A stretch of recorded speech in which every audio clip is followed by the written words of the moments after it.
Subscribe करें और bell दबाएं ताकि कोई खबर रह न जाए।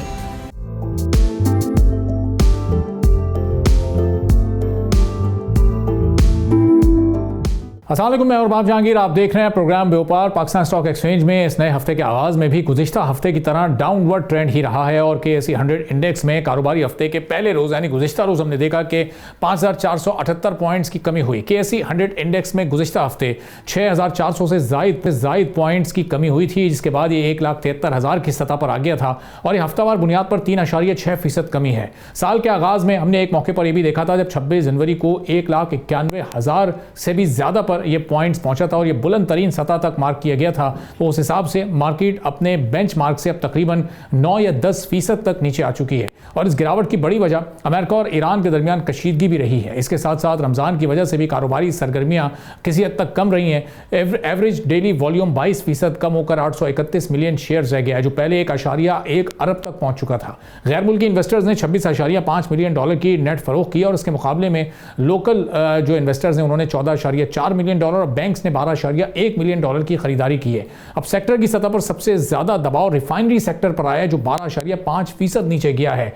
फिर जो दीगर सेक्टर्स हैं वहां भी हम आपको ये बताएं कि ऑयल मार्केटिंग कंपनीज 8.4% गिरी हैं और ये कंपनीज 8.4% तो गिरी हैं। चंद कंपनीज में शदीद कमी देखी गई है, जैसे PIOC में 22.2% और TRG में 16.1% की कमी हुई है। अब इससे जाहिर होता है कि इन्वेस्टर्स रिस्क लेने से इस वक्त घबरा रहे हैं, लेकिन इसके बावजूद माशी अशारिये कुछ पॉजिटिव हैं। जनवरी 2026 में current account 121 million dollar surplus में रहा, जबकि पिछले साल इसी महीने में 393 मिलियन डॉलर डेफिसिट था। तो बड़ी सनदों की पैदावार 4.8% बढ़ी, बिजली की पैदावार में 12% का इजाफा हुआ, IT एक्सपोर्ट्स 19% बढ़ी हैं, टेक्सटाइल में 1.3% का इजाफा हुआ। स्टेट बैंक के रिजर्व्स इस वक्त 16.2 अरब डॉलर तक पहुंच चुके हैं। मार्केट इस वक्त फॉरवर्ड PE 7.3 गुना पर ट्रेड कर रही है और डिविडेंड रेबल 6.4% है। ये सतह तारीखी लिहाज से सस्ती मानी जाती है। इसी बुनियाद पर अंदाज़ा है कि अगर सियासी और जोग्राफियाई हालात बेहतर हुए तो पाकिस्तान का स्टॉक मार्केट का इंडेक्स दिसंबर 2026 तक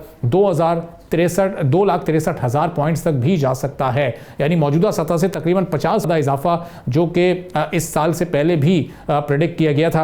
अब हम ये देखते हैं कि ये जो टारगेट्स हैं ये अचीव हो सकेंगे या नहीं। इस पर हम बात करेंगे। मुस्तफ़ा पाशा साहब एग्जीक्यूटिव डायरेक्टर हैं लेक्सन इन्वेस्टमेंट लिमिटेड के, हमारे साथ मौजूद हैं। मुस्तफ़ा साहब, बहुत शुक्रिया प्रोग्राम के लिए, आपने वक्त निकाला। अब ये प्रेडिक्शन थी इस साल के लिए कि 260K के अराउंड ये इंडेक्स जाएगा। पहला महीना बड़ा ज़बरदस्त था जनवरी का, लेकिन फरवरी में एक कंटिन्यूसली डाउनवर्ड ट्रेंड हम देख रहे हैं पिछले 7-8 दिनों से। ये इसकी क्या वजूहत हैं? ये एक वक्ती ट्रेंड है या फिर ये थोड़ा सा कंटिन्यू रहेगा अभी?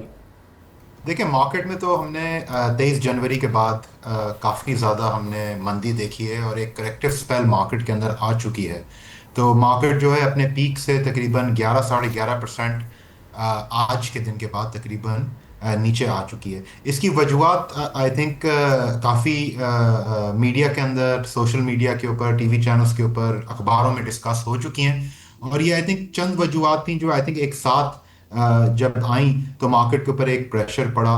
पहले तो हमने ये देखा था कि जनवरी के अंदर स्टेट बैंक ने अपने शरह सूद का जो डिसीजन था उसके अंदर उसने स्टेटस को रखा, 10.5% पे पॉलिसी रेट को मेंटेन किया। मार्केट में उस टाइम पे काफ़ी एक्सपेक्टेशंस बन गई थी कि स्टेट बैंक शायद 50 से 100 बेसिस पॉइंट की कमी करेगा।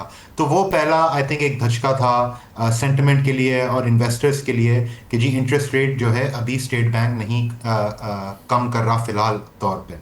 दूसरी पर हमने जो डेवलपमेंट्स देखी, हमने ज़ाहिर देखा कि जी जो सिक्योरिटी सिचुएशन डिटीरिएट हो रही थी रीजनली, आपने भी उसका हवाला दिया बिटवीन US एंड ईरान। तो वहाँ से हमने देखा कि ऑयल प्राइसेस जो हैं इस कैलेंडर ईयर में तकरीबन 15-20% बढ़ चुकी हैं। तो वो भी एक आई थिंक इन्वेस्टर सेंटिमेंट के ऊपर एक बोझ डाल रहा था। फिर उसके बाद हमने देखा कि जी जो बलूचिस्तान में सिक्योरिटी सिचुएशन थी, उसके बाद जो बैरक है उसने रिकोडिक माइन के ऊपर कुछ हेजिटेशन या अनसर्टनिटी शो करी कि जी हम अपनी इन्वेस्टमेंट को रिव्यू करेंगे। तो वहाँ से भी आई थिंक एक नेगेटिव सेंटिमेंट पैदा हुआ और फिर जो अर्निंग सीजन था, यानी जो दिसंबर क्वार्टर के जो रिजल्ट आना शुरू हुए थे कंपनीज के, उसके अंदर भी कुछ बड़ी कंपनीज थी इंडेक्स की जिसके रिजल्ट्स जो थे उम्मीदों से कम आए। तो ये 4-5 चीज़ें थी जो एक साथ हमने देखा कि एक वो परफेक्ट स्टॉर्म सा बन गया और मार्केट के अंदर हमने देखा है कि एक मंदी का रुझान रहा है।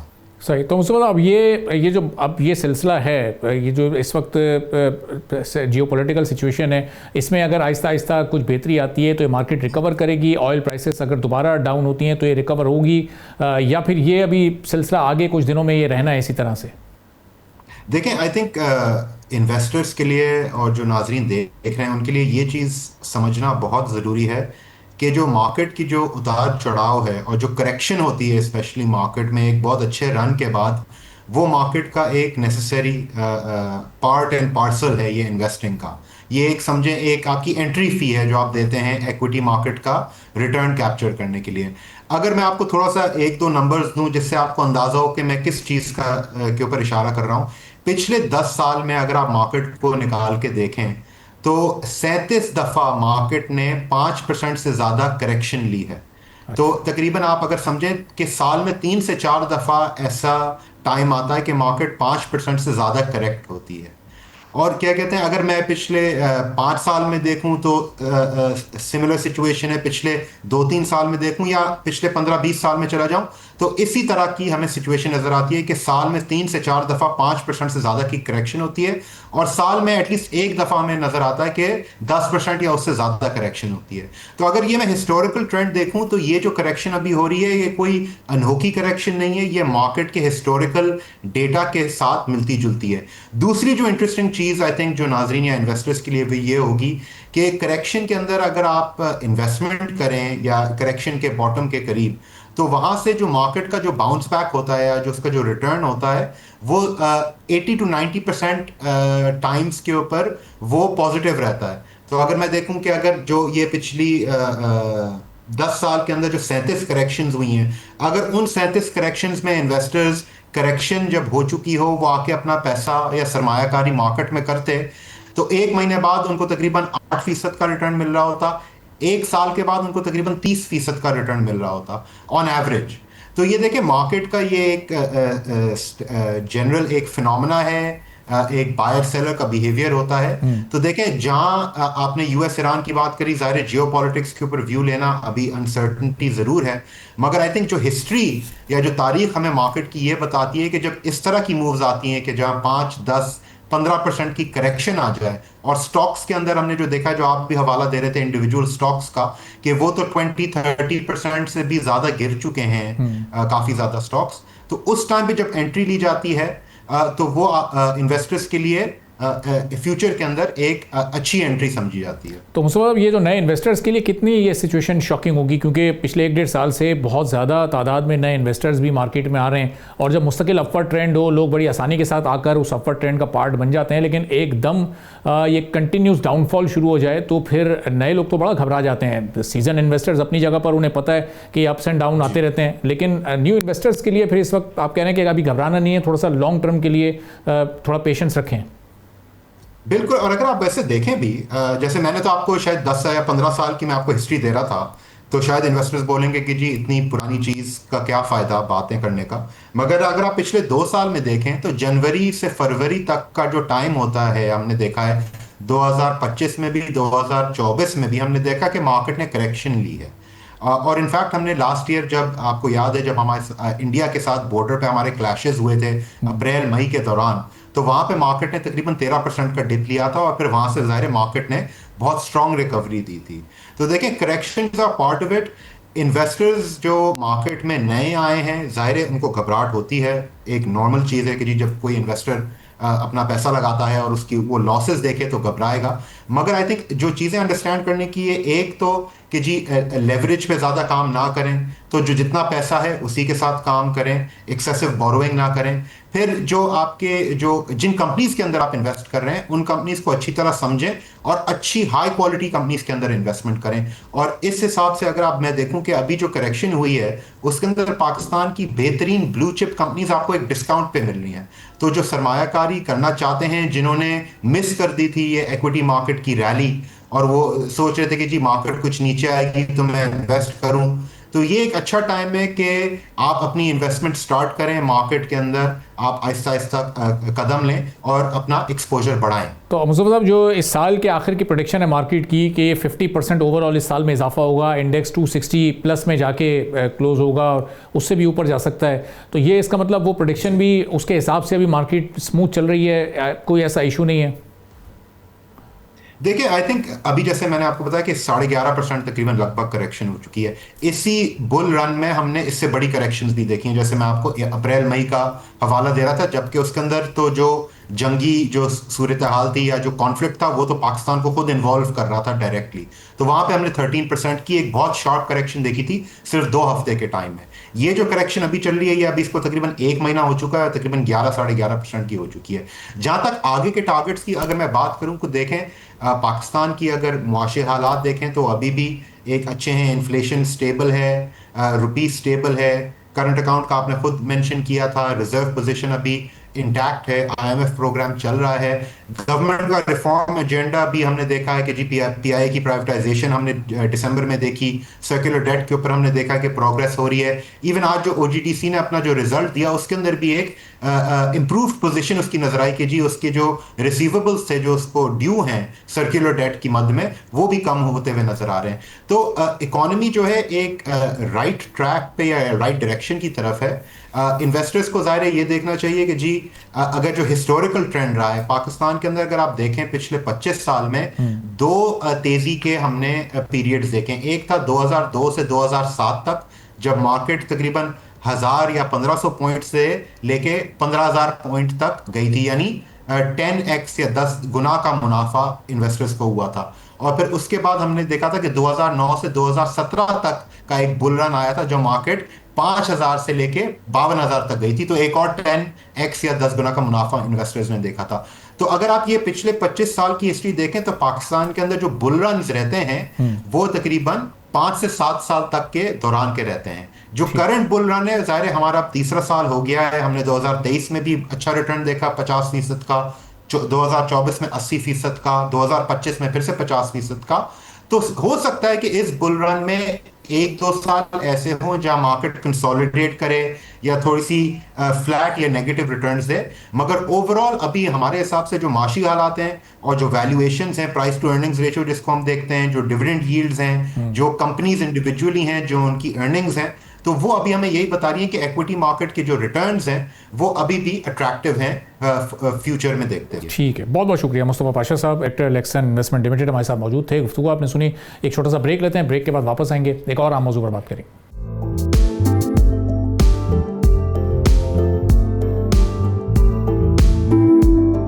एक बार फिर आपको प्रोग्राम में खुशामदीद कहेंगे। दुनिया भर में माहौलियाती आलूदगी और कार्बन फुटप्रिंट को कम से कम करने की कोशिशें जारी हैं और इस सिलसिले में इलेक्ट्रिक बसों की भी अपनी एक अहमियत है, चूंकि ये पूरे के पूरे ऑपरेशन को कॉस्ट इफेक्टिव बना देती हैं। अब पब्लिक ट्रांसपोर्ट कम्यूट में फ्यूल कॉस्ट एक बड़ा हिस्सा होता है जो आलमी तेल की कीमतों के साथ अटैच होने की वजह से न सिर्फ ट्रांसपोर्टर बल्कि ट्रेवलर्स के लिए भी किरायों की मद में एक बड़ा मसला है। दुनिया के कई ममालिक इलेक्ट्रिक व्हीकल्स में न सिर्फ छोटी गाड़ियों बल्कि बसेस, कारवान और ट्रक्स को इलेक्ट्रिक व्हीकल्स में कन्वर्ट करने में काफी आगे निकल चुके हैं। पाकिस्तान में भी ऐसी एक बड़ी कामयाब कोशिश हुई है। एशिया पाक इन्वेस्टमेंट ने इस सिलसिले में एक पायनियर का किरदार अदा किया है, जहां पाकिस्तान में पहली बार किसी इदारे ने एक डीजल से चलने वाली बस को इंतहाई कामयाबी के साथ इलेक्ट्रिक बस में तब्दील कर दिया है। एशिया पाक इन्वेस्टमेंट्स के जेरे इंतजाम चलने वाले लिबर्टी रेरकी पावर प्लांट के इंजीनियर्स ने एक शानदार कारनामा अंजाम देते हुए डीजल से चलने वाली बस को इलेक्ट्रिक बस में तब्दील किया है, जो एक दफा चार्ज करने से तकरीबन 415 किलोमीटर तक सफर करेगी। ये हैरत अंगेज बस एक मरतबा चार्ज होगी और फिर 415 किलोमीटर तक का फासला तय कर सकेगी। ये पाकिस्तान की पहली इलेक्ट्रिक बस है जिसको डीजल से इलेक्ट्रिक बस में तब्दील किया गया है, जबकि ये बस 2 मरतबा कामयाबी से इस्लामाबाद समेत मुल्क के बालाई इलाकों तक भी सफर कर चुकी है। एशिया पाक इन्वेस्टमेंट्स के तहत चलने वाले लिबर्टी पावर प्लांट में इंजीनियर्स ग्रुप की माहौल दोस्त पॉलिसी के तहत रिसर्च प्रोजेक्ट्स पर सलाहियतों को बेहतर कर रहे हैं। ये प्रोजेक्ट भी ग्रुप CEO एशिया पाक इन्वेस्टमेंट शहरियार चिश्ती के विजन का एक हिस्सा है। एशिया पाक इन्वेस्टमेंट्स के तहत चलने वाले लिबर्टी पावर प्लांट में अवामी सतह पर बसों की इंपोर्ट का सिलसिला तो जारी है ही, लेकिन लोकल बस को डीजल से इलेक्ट्रिक बस में कन्वर्ट किए जाने का ये पहला मौका है, जिसके लिए इंजीनियर्स ने एशिया पाक के साथ कमिटमेंट और उसके साथ साथ अपनी कॉम्पिटेंस का भरपूर सबूत भी दिया है। अब पहली इलेक्ट्रिक बस के इफ्तिताह के मौके पर director liberty Power plant Faisal Siddiqui ने कहा कि हम डेवू की फ्लीट में बहुत तेजी के साथ इन इलेक्ट्रिक बसों को लेकर आएंगे और उसके साथ ही मौजूदा फ्लीट को इलेक्ट्रिक पर कन्वर्ट करके उसे बाकायदा तौर पर पब्लिक ट्रांसपोर्ट के लिए इस्तेमाल में भी लाया जाएगा।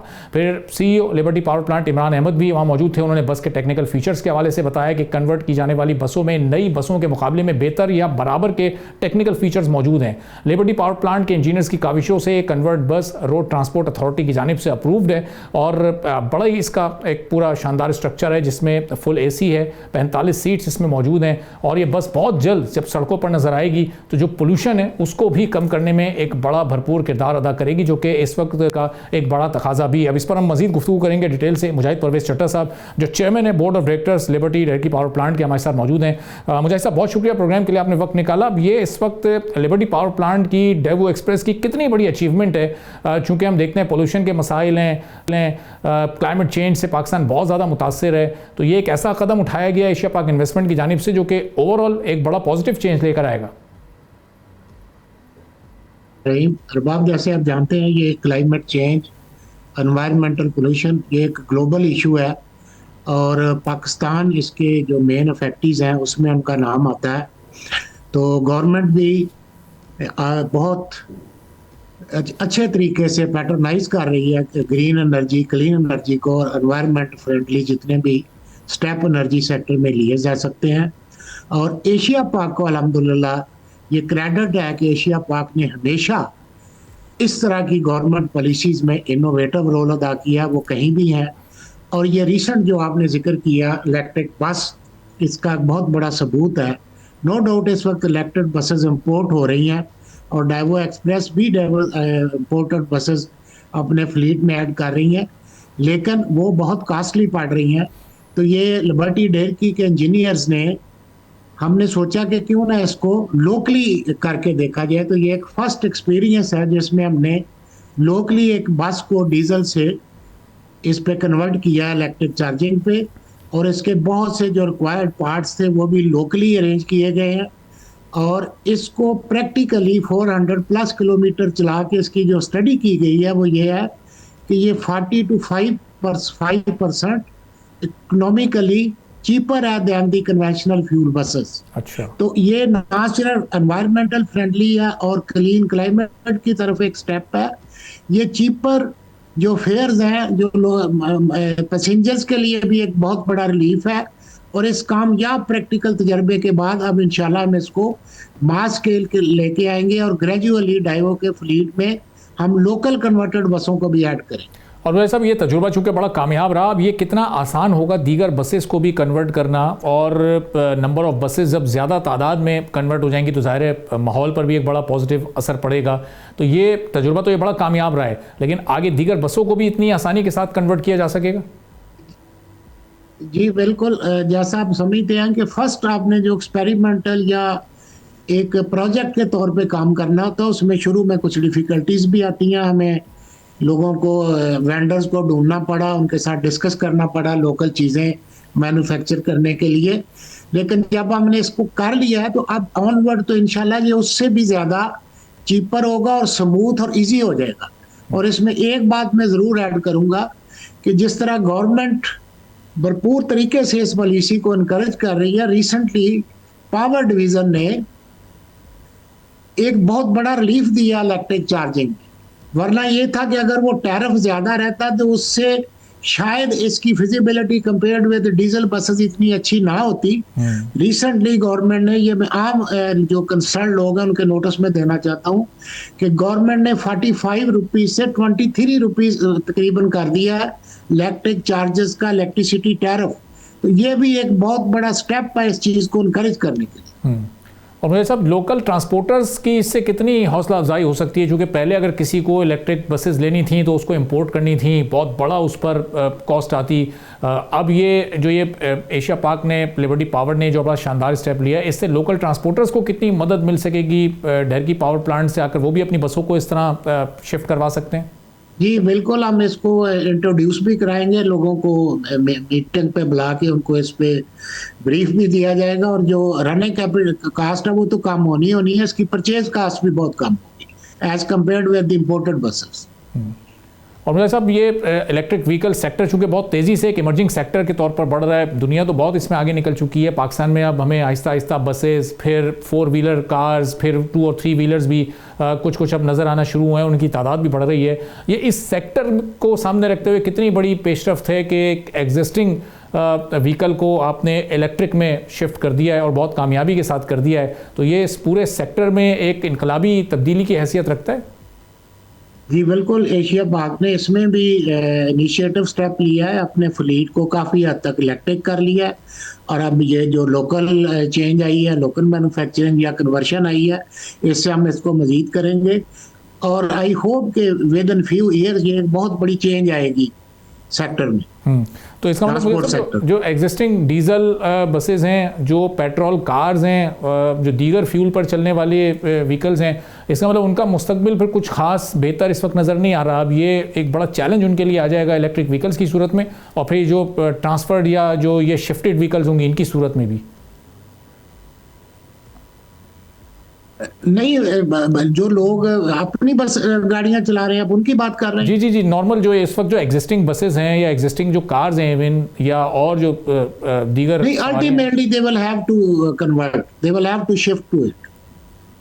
अच्छा, और अब तो जैसे मैंने कहा इलेक्ट्रिक चार्जिंग स्टेशन ऐड हो रहे हैं, इसकी प्राइस बहुत नीचे आ गई, अब इसमें कोई रिलक्टेंस भी नहीं होनी चाहिए लोगों।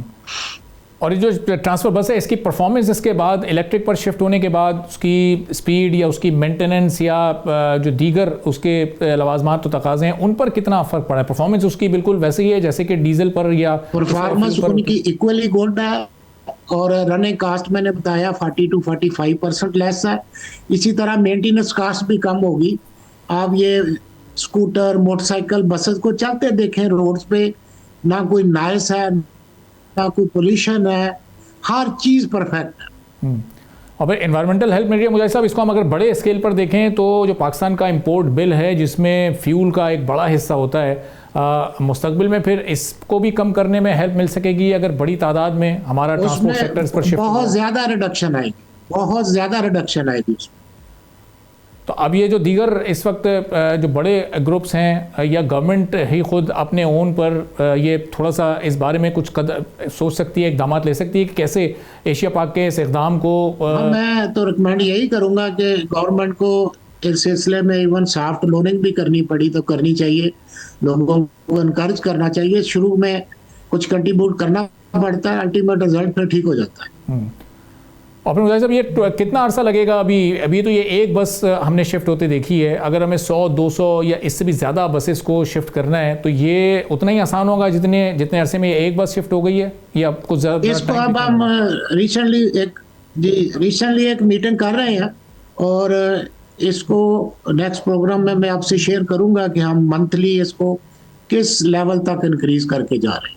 ठीक है, बहुत बहुत शुक्रिया मुजाहिद परवेज़ सट्टर साहब, चेयरमैन बोर्ड ऑफ डायरेक्टर साहब लिबर्टी पावर प्लांट, हमारे साथ मौजूद थे। आपने सुनी, एक ब्रेक लेंगे, ब्रेक के बाद वापस आएंगे, एक और मौजू पर बात करेंगे।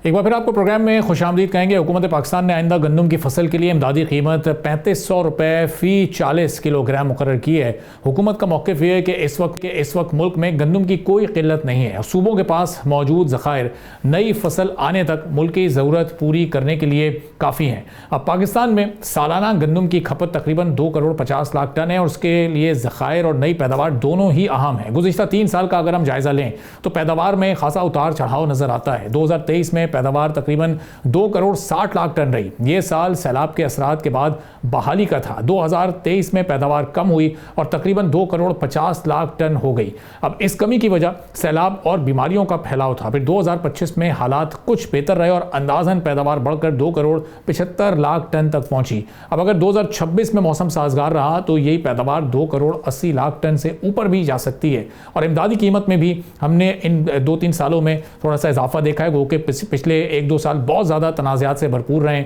2023 में कीमत तकरीबन 2800 रुपये से 3000 रुपये रही। 2024 में अनाउंस जो अमली तौर पर किसानों को 3000 रुपये के करीब ये कीमत मिली और जबकि ज़्यादा कीमत तय की गई थी। फिर 2025 आया और उसमें मार्केट रेट तकरीबन 3000 रुपये के करीब रहा। अब 2026 में ये कीमत 3500 रुपये मुकर्रर की गई है। अब किसानों की आमदनी को बेहतर बनाने की एक कोशिश तो की जा रही है, इस पर उनका भी मौक़िफ़ अब ज़ाहिर जानना ज़रूरी है। अब काश्तकार अगले साल ज़्यादा रकबे पर ये काश्त कर सकेंगे।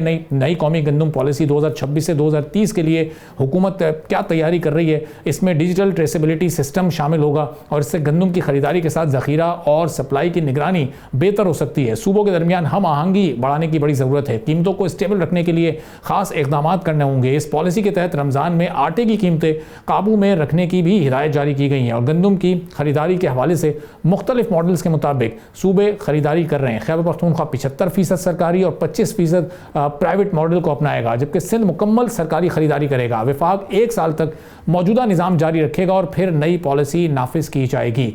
अब आदाद शुमारी बताते हैं कि पाकिस्तान अमूमी तौर पर खुद कफ़ील है, मगर मौसमी ख़तरात और इम्पोर्ट का दबाव हमेशा ख़तरे की सूरत में रहता है। अगर पैदावार 2 करोड़ 80 लाख टन तक स्टेबल हो जाए तो इम्पोर्ट की ज़रूरत कम होगी। असल कामयाबी तब होगी जब किसान को बेहतर कीमत मिले और कंज्यूमर को भी सस्ता आटा दस्तयाब हो। लेकिन हो सकेगा या नहीं, इस पर हम बात करेंगे। मियाँ उमर मसूद साहब सदर हैं पाकिस्तान किसान इत्तेहाद के, हमारे साथ मौजूद हैं। बहुत शुक्रिया उमर साहब, प्रोग्राम के लिए आपने वक्त निकाला। अब ये जो सादा से सवाल है कि किसानों को क्या ये कीमत उनके लिए बेहतर है 3500 रुपये फी मन, और कंज्यूमर को क्या सस्ता आटा मिल सकेगा या नहीं? ये सारे इक़दाम आपको ऐसे नज़र आ रहे हैं हुकूमत के? जी देखिए, सबसे पहले तो अरबाब भाई आप ये देखें कि 2023 का आपने जिक्र किया, इससे 1 साल पीछे चले जाएं तो हमारी जो प्राइस थी वो 3900 रुपये मन थी और फिर 23 में अनाउंस की गई 3900 रुपये, लेकिन हमें मिली 1800 रुपये मन। फिर इसी तरह 24 में भी यही हुआ कि हमें पंजाब में, क्योंकि पंजाब ही वो सूबा है जो पूरे पाकिस्तान को फीड करता है, और पंजाब की गवर्नमेंट ने अनाउंस किया कि हम आपका नुकसान नहीं होने देंगे। उसके बावजूद हमें जो था रेट नहीं मिल सका, 25 में भी नहीं मिल सका। और अभी आप देखें ये हालात हैं कि सूबा बंदी भी है, जिला बंदी भी है, हर चीज उसके बावजूद आप दूसरे सूबों में देखें कि अभी केपी में 5600 रुपये रेट है। इसी तरह आप बड़े शहरों में देख लें, उनमें रेट जो है वो 4500 से ऊपर है। फिर अगर शॉर्टेज नहीं है तो रेट का क्यों बढ़ रहा है? हमारा गवर्नमेंट से यही है कि आप अगर फार्मर की प्रॉफिटेबिलिटी नहीं होगी तो हम कोई ये नहीं चाहते कि हम गंदम से अमीर होना चाहते हैं या किसानों ने गंदम से कमा के तो अरबपति बनना है या खरबपति बनना है। किसान तो सर कपड़े अपने नहीं पूरे कर सकता, तो ये तो दूर की बात है कि इतना बड़ा मुनाफा ले जाए। लेकिन हम गवर्नमेंट को एक ही बात समझाने की कोशिश करते हैं कि अगर प्रॉफिटेबिलिटी नहीं होगी, आप प्राइसेस कंपैरिजन आपके पास है, कॉस्ट आपके पास है, हर चीज आपको पता है, तो आप उसी हिसाब से मुनासिब मुनाफा रख के कीमत बनाएंगे तो फार्मर फसल उगाएगा। वरना इस साल भी कहा जा रहा है कि तकरीबन 15 लाख टन जो है वो इंपोर्ट करनी पड़ेगी। देखें आप, हम 3 करोड़ मैट्रिक टन जो गंदम उगा के इस मुल्क को फीड करते हैं, तो कम से कम अब 5 लाख टन ही अगर गवर्नमेंट खरीदेगी तो उससे क्या इम्पैक्ट आएगा? गवर्नमेंट ने, फेडरल गवर्नमेंट ने अनाउंस किया कि जी 5 लाख टन हम खरीदेंगे या 25 लाख टन। प्राइवेट सेक्टर पागल है कि वो 3500 में खरीद के 3500 में आगे बेच देगा। ऐसा मुमकिन नहीं है, कोई मैकेनिज्म नहीं है, ये बात समझ में ही नहीं आती। और फार्मर अब बिल्कुल यकीन करने को तैयार नहीं है गवर्नमेंट पे, क्योंकि पिछले 2 साल आपने धोखाधड़ी की है फार्मर के साथ। आपने कहा कुछ है और हुआ कुछ है, और इवन के 100 रुपए जायद रेट से बिकने पे FIRs काटी गई हैं। फिर इसी तरह आप देखें कि चीनी जो है वो जायद रेट पे पूरा साल बिकती रही है, किसी ने कोई उनके खिलाफ एक्शन नहीं लिया, शुगर मिलों के खिलाफ। लेकिन फार्मर की क्रॉप जो है, आप किसी किस्म की गवर्नमेंट हमें कोई फैसिलिटी नहीं दे रही। गवर्नमेंट एक फैसिलिटी बता दे कि आप हमें इलेक्ट्रिसिटी में फैसिलिटी दे रहे हैं, फर्टिलाइजर में दे रहे हैं सब्सिडी, कोई किसी किस्म की आप सीड में दे रहे हैं, आप किसी पेस्टिसाइड में दे रहे हैं, आप डीजल में दे रहे हैं, किसी चीज में कोई सब्सिडी फार्मर के लिए नहीं है। इवन के फार्मर्स पे हैवी टैक्सेस भी लगाए गए हैं, फिर भी आप किस तरह की गवर्नमेंट है कि आप कहते हैं कि जी ये अपने जिले से बाहर गंदम नहीं निकाल सकता, ये सूबे से बाहर नहीं निकाल सकता। इसका मतलब तो ये है कि हम इनके महकूम हैं और हम इनके गुलाम हैं। हम इनको उगा के इनकी मर्जी के मुताबिक इनको दे दिया करें, फिर हमें ये वैसे ही तनख्वाह पे रख लें, हम इनको उगा के हर साल देते रहते हैं। ये अपने बाहर मालात बनाए, अपने बाहर याशियां करें, जिसकी हुकूमत खत्म होती है। ये बताइएगा, ये जो डिमांड है उसके मुताबिक हमारी पैदावार है मौजूद या सरप्लस में हमारी पैदावार, या फिर ये शॉर्टेज रहती है, हमें आखिर में इंपोर्ट की जरूरत क्यों पड़ जाती है? सर देखिए, पॉलिसी बेसिकली तो पॉलिसीज गवर्नमेंट की फेलियर है कि जब आप प्राइस ही नहीं ठीक देंगे फार्मर को, तो फार्मर आपको नुकसान में किस तरह उगा के देता रहेगा। ये बात समझने की जरूरत है कि 3 साल पहले 3900 रुपए रेट अगर था, तो आज 3500 में किस तरह उगा के दे दे। आप बाकी चीजों का कंपैरिजन कर लें कि वो कितनी कितनी महंगी हो गई हैं। जब आप रेट ही ठीक नहीं फार्मर को देंगे, तो फिर फार्मर तो बिल्कुल भी कैसे उगा के आपको दे देगा। तो मैं साहब ये रेट हुकूमत का फूड डिपार्टमेंट ही ये जारी करता होगा ना, मुतल्लिका लोग ही जारी करते होंगे, जिनको ये सब इल्म होता होगा कि एक फार्मर का कितना खर्चा आता है, उस पूरी फसल पर उसकी कितनी कॉस्ट लगती है, उसका कितना मुनाफा होना चाहिए। तो फिर ये कैसे मुतल्लिका लोग इतनी कम कीमत अनाउंस कर देते हैं? सर देखिए, बात ये होती है कि फेडरल गवर्नमेंट का भी डिपार्टमेंट था पास्को, और इसी तरह फूड डिपार्टमेंट पंजाब में, लेकिन इन्होंने वो मैकेनिज्म परचेजिंग वाला ही खत्म कर दिया। और दूसरे नंबर पे जो ऑफिसेज एयर कंडीशन ऑफिस में बैठे लोग हमारी प्राइसेस बना रहे हैं। अभी प्राइम मिनिस्टर साहब ने भी अनाउंस किया है और गवर्नमेंट ने अनाउंस किया है कि हमने स्टेक होल्डर्स से मशवरा करके तो ये कीमत डिसाइड की है, ये पॉलिसी डिसाइड की है। हालांकि आप देखें कि सबसे बड़े स्टेक होल्डर तो किसान इत्तेहाद बैठा है। हमसे ये सिर्फ स्टेक होल्डर्स उनको कहा जाता है जो गवर्नमेंट की हाँ में हाँ मिलाते हैं। हमारे जैसे लोग जो हैं, जो गवर्नमेंट की पॉलिसी पे तनकीद करते हैं, इसके खिलाफ बोलते हैं, तो वो स्टेक होल्डर है ही नहीं। उन्हें सिर्फ और सिर्फ मुखालफीन कंसीडर किया जाता है और कह दिया जाता है कि ये हमारे सियासी मुखालिफ हैं, ये इसलिए इस तरह का प्रोपेगेंडा करते हैं। हालांकि कोई भी गवर्नमेंट हो, इससे पिछली पीटीआई की गवर्नमेंट थी, हम लोग तब भी मुखालिफ ही थे, तब भी स्टेक होल्डर नहीं थे, आज भी स्टेक होल्डर नहीं है। इसका मतलब आप समझते हैं कि सिर्फ और सिर्फ चंद जो हुकूमत के फरमाइशी और नुमाइशी लोग हैं, उनको बिठा के स्टेक होल्डर बना लिया जाता है और इस तरह की मीटिंग्स करके पॉलिसीज अनाउंस कर दी जाती है। किसी जेन्युइन जो इसकी एसोसिएशंस हैं या जेन्युइन जो लोग काम कर रहे हैं, जो फील्ड में हैं, उनसे तो पूछा ही नहीं जाता, कभी उनसे तो कोई बात ही नहीं की जाती। मैं दावे से कहता हूं कि ये गवर्नमेंट बता दे कि तो वैसे अब ये बताएं कि ये आप लोग की जो अपनी वर्किंग है उसके मुताबिक ये कीमत क्या होनी चाहिए थी, फिर चूंकि अब अगले साल का भी वो फिगर डिसाइड होना है, अगले साल यानी इस आने वाली वो कीमत क्या होनी चाहिए, चूंकि पिछली 3500 तो ये अनाउंस हो चुकी है।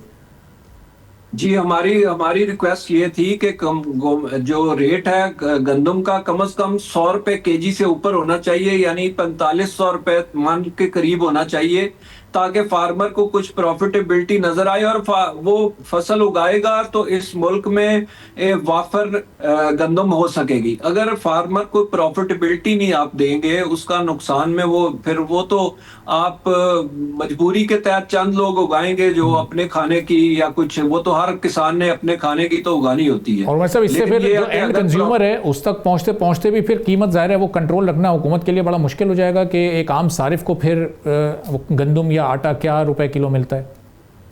सर देखिए, हम तो चाहते हैं कि हम 100 रुपए केजी क्या, हम तो 20 रुपए केजी में देने के लिए तैयार हैं। हमारी कॉस्ट ऑफ प्रोडक्शन देखें ना सर, हमारे साथ हम इंडिया से बातें तो करते हैं, लेकिन आप देखें कि वहां पे हर चीज सब्सिडाइज है सर, खाद सब्सिडाइज है, बिजली सब्सिडाइज है, डीजल सब्सिडाइज है, इसी तरह क्रॉप्स के रेट फिक्स किए जाते हैं। हमारे यहाँ तो कुछ भी नहीं है, कोई एक सब्सिडी भी नहीं है किसी चीज पे, और फिर सिर्फ चंद ट्रैक्टर्स दे देने से या चंद चीजें नुमाइशी तस्वीरों के लिए दे देने से उससे एग्रीकल्चर को कुछ नहीं फर्क पड़ेगा। अगर इस मुल्क में कोई तरक्की लानी है, कोई तब्दीली लानी है, तो वो इसी सेक्टर से आ सकती है। इसके अलावा हमारे पास और कुछ नहीं है। आप देखें कि पिछले सालों में कितना डिक्रीज हुआ है, हमारी जो इंक्रीज हो रहा था एग्रीकल्चर की परसेंटेज, और वो डिक्रीज हो रही है, माइनस में जा रही है हमारी। तो उसकी वजह ये है कि हमारी फसलों को जानबूझ के खराब किया जाता है, बैठ के बयानात दिए जाते हैं कि हमने टमाटर 20 रुपए किलो कर दिया।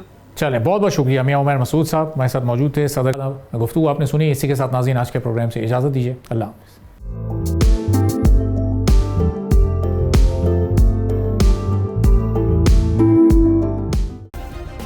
सब्सक्राइब करें और बेल दबाएं ताकि कोई खबर रह न जाए।